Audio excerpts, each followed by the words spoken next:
Welcome to the Exponential Edge podcast with your host, Arya Sulur. I'm excited to have you join me on this journey exploring the forefront of technological advancements and innovation that will shape our future. As a rising junior at Acton Boxborough Regional High School and the CEO of SecArmor, a cybersecurity startup, I've always been fascinated by the transformative power of technology. In this podcast, we will dive deep into 5 key areas that are poised for exponential growth in the next decade. We'll be exploring the realms of cybersecurity, generative AI, sustainability and climate tech, biotech and human longevity, as well as the reshoring of manufacturing. These topics hold immense potential to revolutionize our world and redefine the way we live, work, and interact. Each episode will feature insightful conversations with experts, thought leaders, and visionaries who are at the forefront of these fields. In just 30 minutes, our goal is to provide you with 5 signature nuggets of wisdom from our guests. These key takeaways will empower you with knowledge and help you stay ahead in an ever-evolving technological landscape. Without further ado, let's introduce our guest for this week.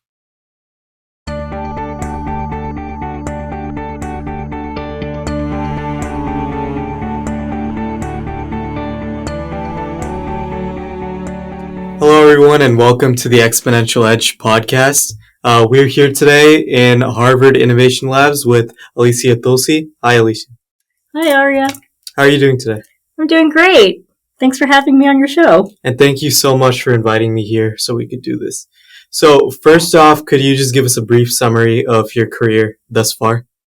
Oh, my career thus far. Well, my career led me to be an entrepreneur. I started in the music industry in New York City. I worked with nonprofits, and then I worked in consumer goods. And I kind of took all of that experience together now to become a founder and create Moxiescrubs. All right, thank you.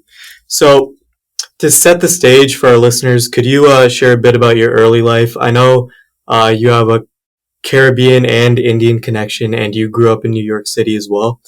And how did your time at Harvard University influence your career trajectory and aspirations? Sure. So, born and raised in Queens, New York. Both of my parents are from Trinidad and Tobago in the West Indies, but were Indian origin. Yeah.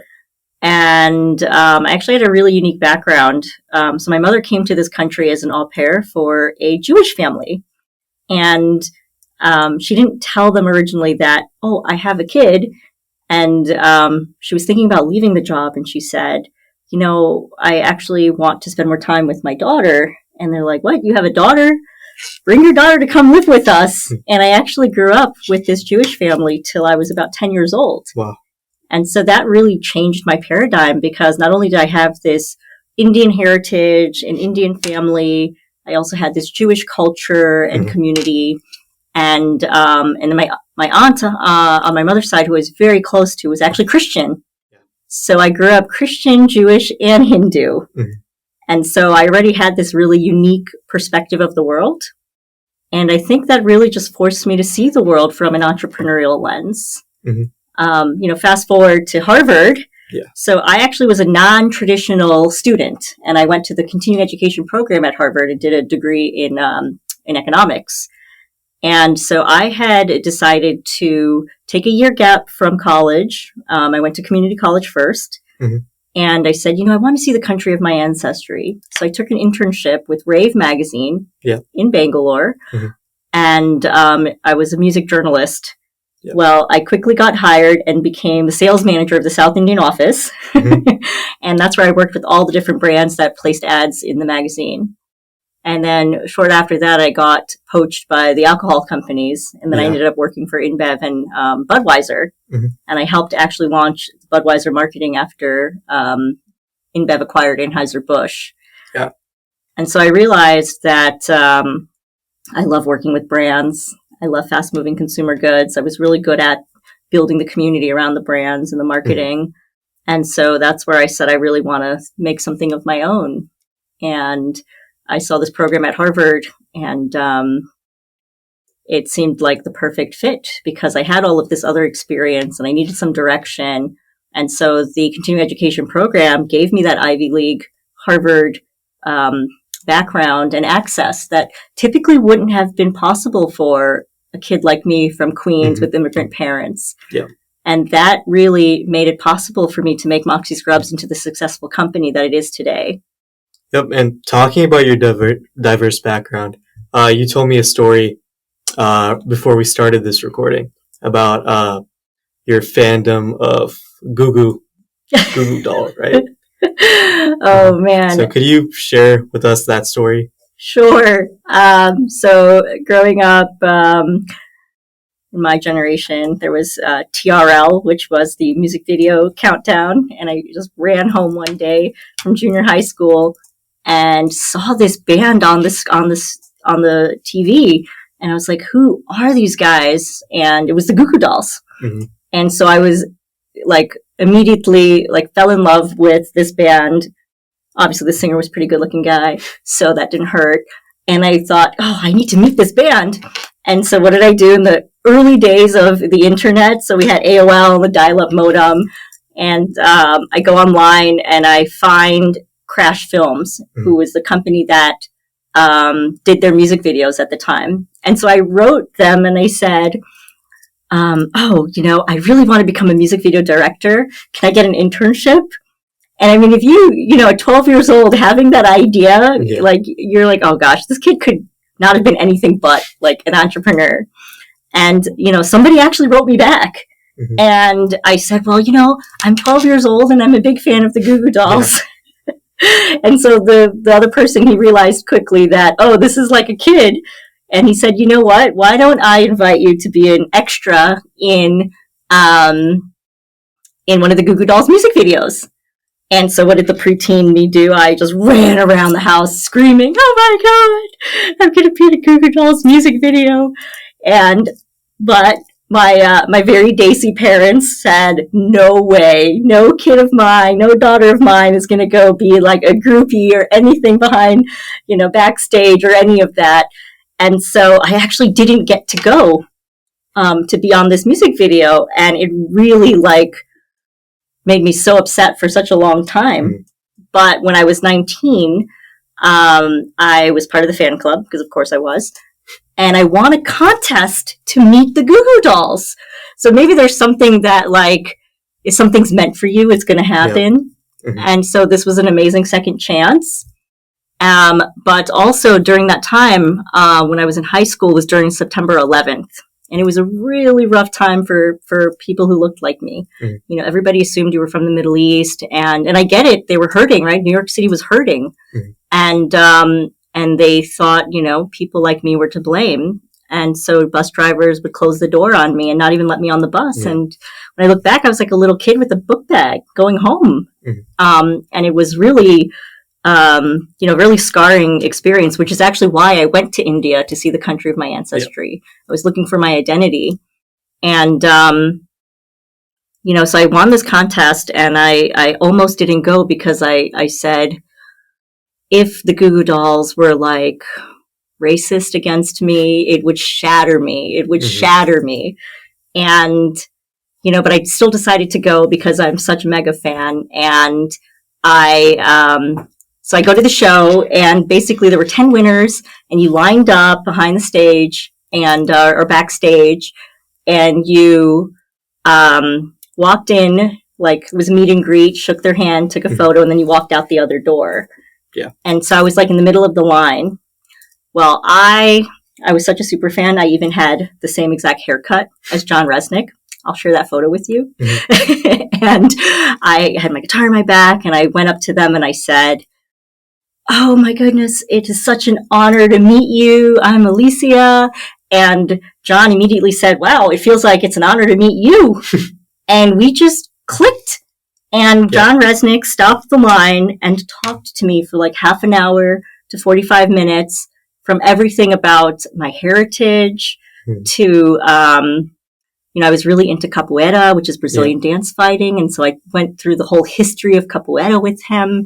And then he told me about his girlfriend in Staten Island, who also traveled up to that show, which was in Canada at the time. And it was just so amazing. And to be there with my idols that all these years I was just so attached to and looked up to get that undivided attention and respect from them was truly a dream come true. And so I was really funny, and I said, you know what, this conversation's going really good. Let me quit while I'm ahead, like in the conversation before I say something silly. And I ended the conversation, and it was amazing. And everybody was like, oh my God, I can't believe John talked to you for that long. And the most amazing thing about that, though, is that when I walked away knowing that it didn't matter what I looked like, who my parents were, where they were from, that anything was possible. And that is how I've approached my career ever since. And that is why I'm so optimistic and I'm a founder today. And that's awesome. That's such a great story. Something probably most people would take for granted, just like an anecdote, but it helped you get where you are today. It's a representation of where you are today. So do you think for our audience's benefit, we could transition into your job at Moxiescrubs? What do you guys do, and what was the vision behind starting this company? Gosh, so again, growing up in New York City, my aunt, who I was really close with, who was really raising me at the time, as my mom was working in that live-in job, she was really sick. She had triple bypass heart surgery, very diabetic. She had both her legs amputated. She was going blind. And so like every other memory I have with her was in the hospital. And because she was so diabetic, anytime she was having a procedure, we would feel like this could be the last time we would see her. And so it was always this hectic, crazy time. And it was the nurses who always took care of us and was like, your aunt's in good hands. Let me go find the doctor. And, you know, I just noticed this theme time and time again with different nurses. And so I realized in one instance in 2019, my father actually passed away at that time from a heart attack. Sorry. Thanks. And so I really decided to look at nurses, and I said, gosh, you know, for us, this is just a moment in our life, and it's like a very stressful moment. But for nurses, this is what they do every single day is their career. And that really hit me. And so me being the marketer that I am, I go online and I look at the Labor Bureau statistics. And I saw that nurses are the largest and fastest growing segment of the healthcare workforce. And they also have disposable income. And 92% of nurses are women. This is the consumer that most brands are actually competing for. And when I looked deeper, I could not find a brand that was like really dedicated to nurses. There was like a shoe company, but they were wholesale.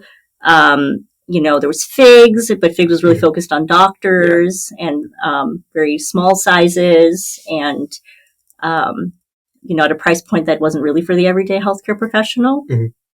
And so I said, gosh, you know, there's like Nike for runners and Patagonia for hikers. There needs to be a brand for nurses. And so I heard this term Moxie, very New England, you know, here in Boston, there's Moxie soda. And I said, but, you know, nurses are Moxie, right? It's that force of character, determination, the grit that nurses demonstrate, especially we saw this during the pandemic. And so I said, let's do that. And I started Moxiescrubs. And our mission is to enhance, inspire, and empower the Moxie in every nurse and care for nurses the way they've cared for us. And it was inspired by my loved ones growing up and these experiences I had with the nurses who cared for us. Thank you. So you've also faced a lot of challenges. I believe you failed 100 times, or you got said no to 100 times before Moxiescrubs took off, right? So could you let us know some of the challenges and adversities that you faced in the early stages of Moxiescrubs? Yeah, well, we're still very early. We're 2 years old in the market. But starting the company during the pandemic, so I had the idea in 2019, and then I set out to raise our friends and family early round in 2020, and it was an apparel company, and apparel was doing such a tough economy, supply chain, all those things, and people were like, yeah, no, this is like the worst business to get into. But I said, no, you know, nurses deserve this. It's more than a medical apparel brand. It's a lifestyle brand.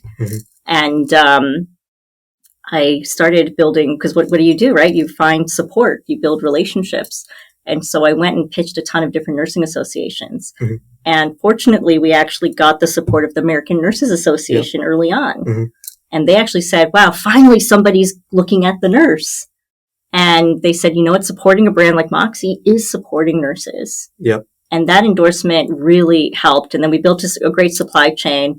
And as the pandemic started to continue, then people realized, wait a minute, our frontline healthcare workers, our nurses, isn't there that brand that's focused on supporting them? Mm-hmm. And so the timing was really perfect to support nurses during this global pandemic the whole world was experiencing and dependent on our caregivers. Yeah.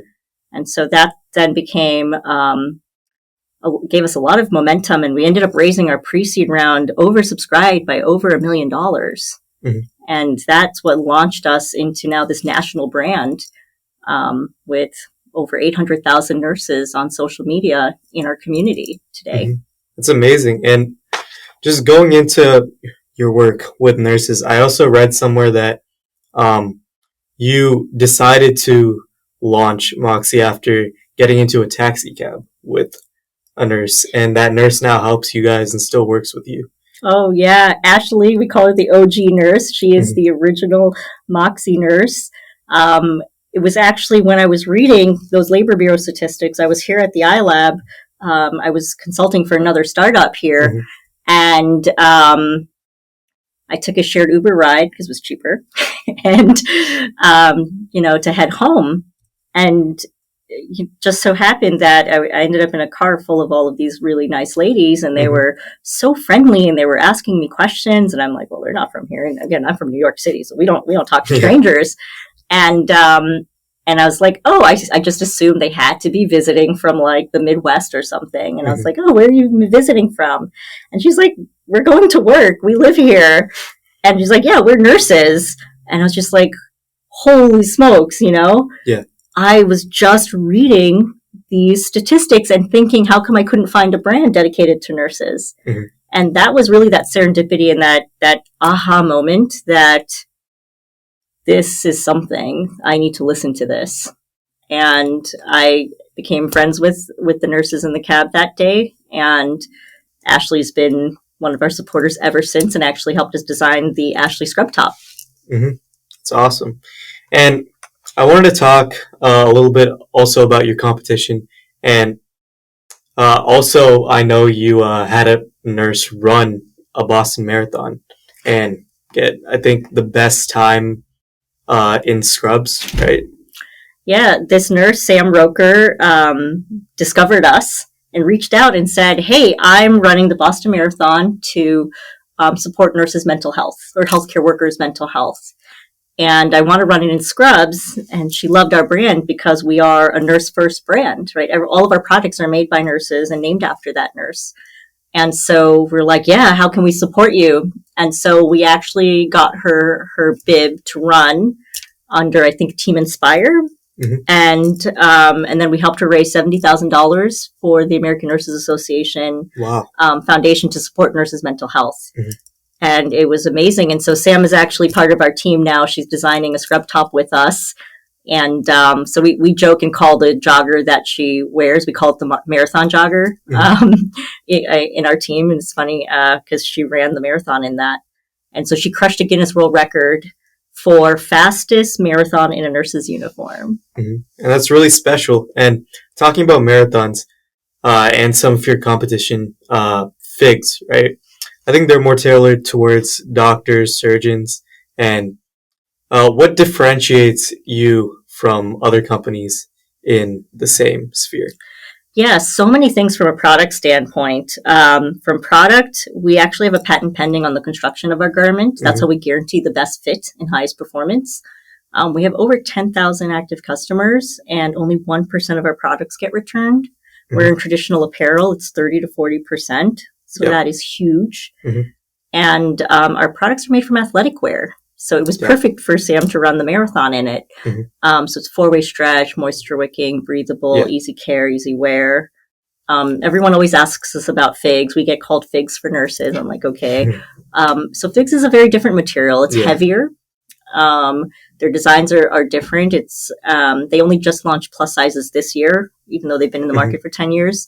We launched with extra small to 5X with tall and petite. So we're actually the most inclusive sizing as well. And, Figs was like $150 a set of scrubs. Yeah. Now they're about $100. We launched at $68 and we're still the same price. When everybody else raised their prices, we did not. So we're really for the everyday healthcare professional. And I wanted to branch out a little bit in that sphere. So Figs does have a partnership with New Balance to make sort of like a comfort all around your body type of thing. So have you guys thought about doing anything maybe with like a shoe brand like Allbirds, which specializes in comfort? 100%. Everything we've done has been through strategic partnerships. We actually partnered with Sephora. We partnered with Bobby Brown, the makeup artist. We even partnered with Hugh Jackman and his brand, Laughing Man Coffee. Wow. And so he donated thousands of boxes of Laughing Man coffee that we gave away to our nurses during the pandemic. Same thing with Bobby Brown, the makeup artist. She gave us thousands of boxes of our Evolution 18 wellness products. So everybody knows a nurse. Everybody, the thing is, what we're really focusing on is that happy nurses make happy patients. And all of us have either been a patient, will be a patient, or are patients.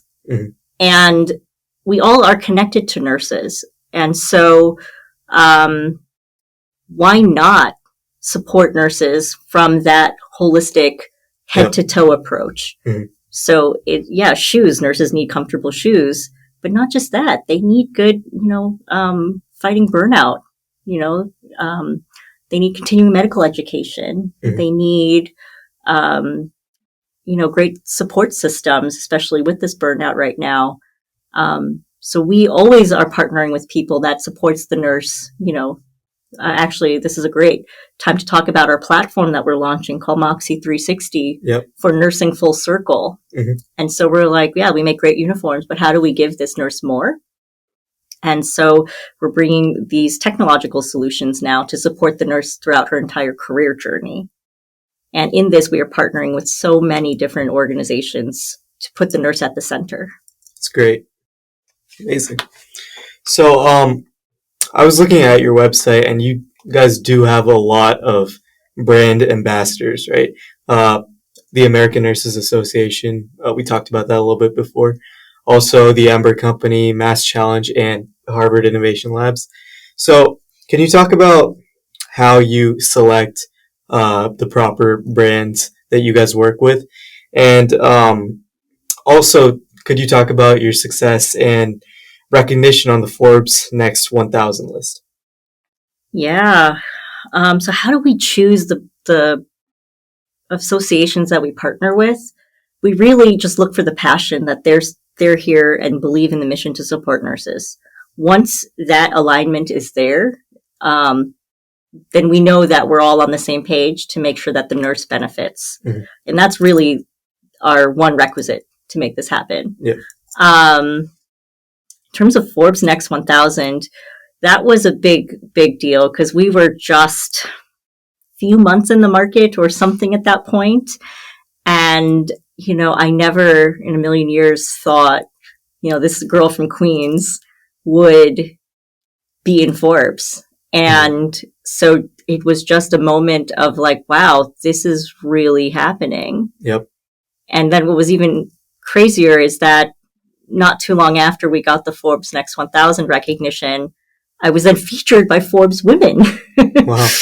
And so it was just this full 360, me as a child, always knowing I wanted to be an entrepreneur, actually being up there with the people that I used to read about. And so it was really just a true confirmation that I'm on the right path.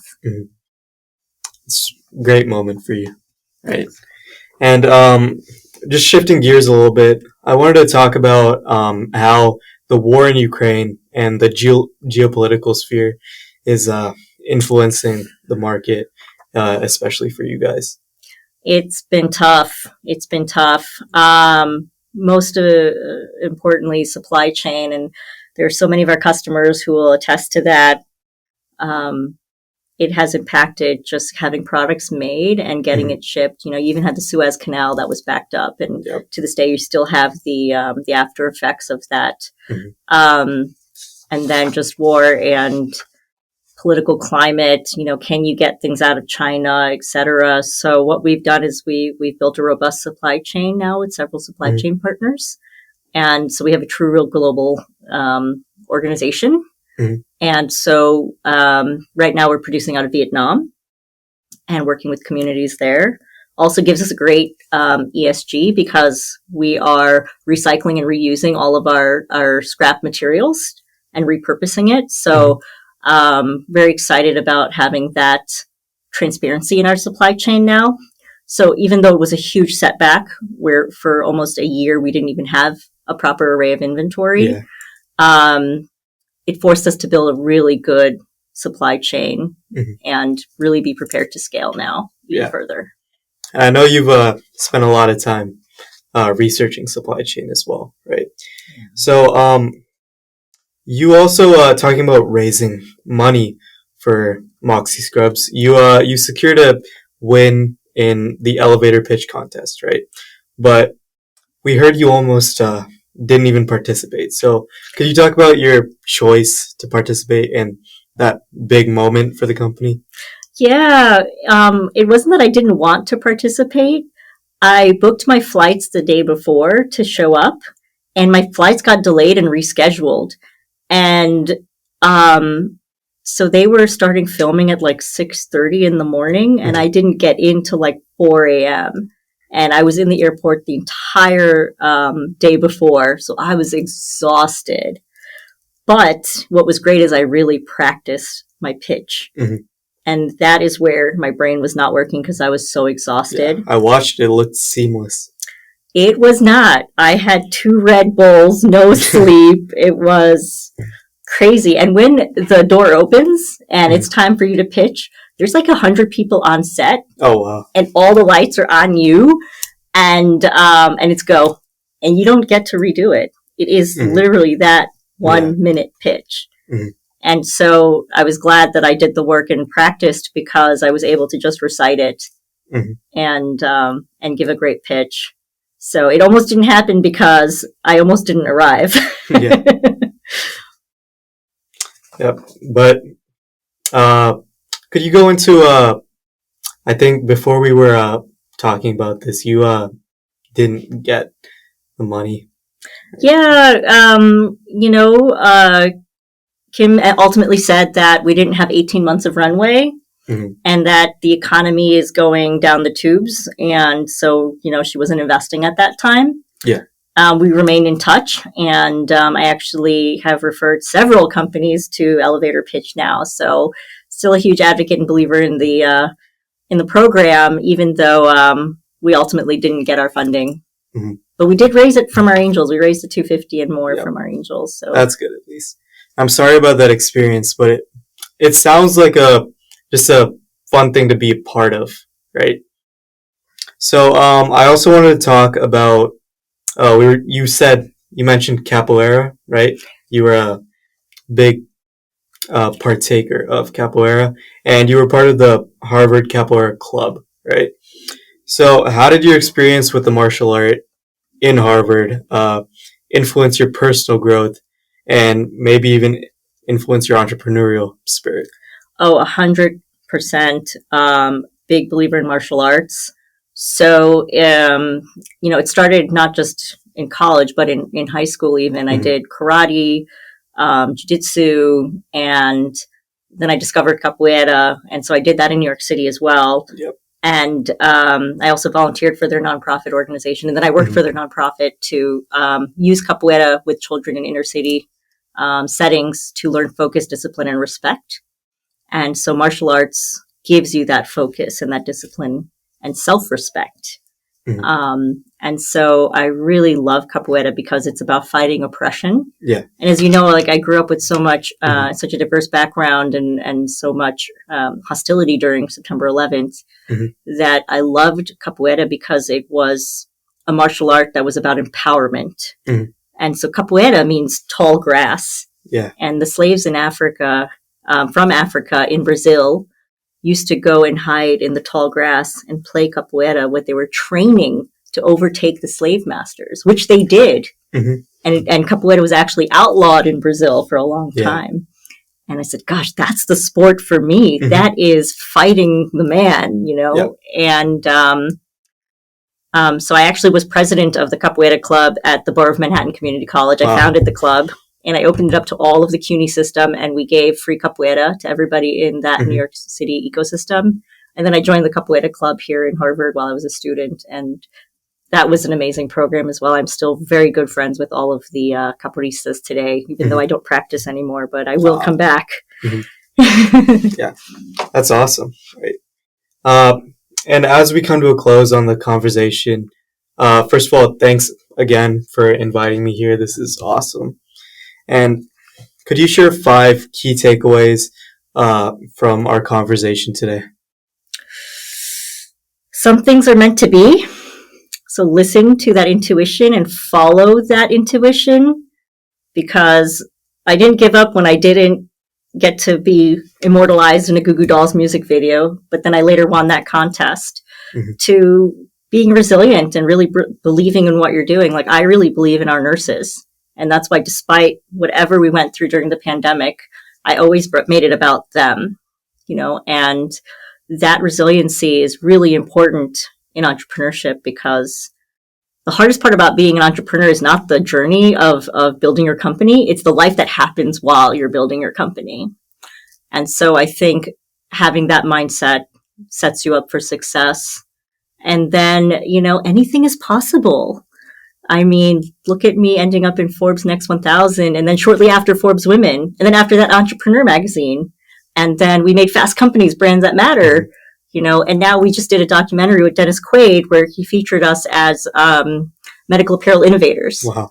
So anything is truly possible, even if you're a little girl from Queens. Yeah. And there's always money to be made. I say that would be the 5th thing. So even though it was hard to raise money during the pandemic, we raised $2.4 million, $1 million plus oversubscribed for an apparel company at that time. So anything is possible. Thank you. Thank you for those takeaways. And thank you, everyone, for watching this episode of the Exponential Edge podcast. And tune in next time to go over and learn about businesses and trends that will see exponential adoption in the future. Thank you so much, Alicia. Thanks for having me.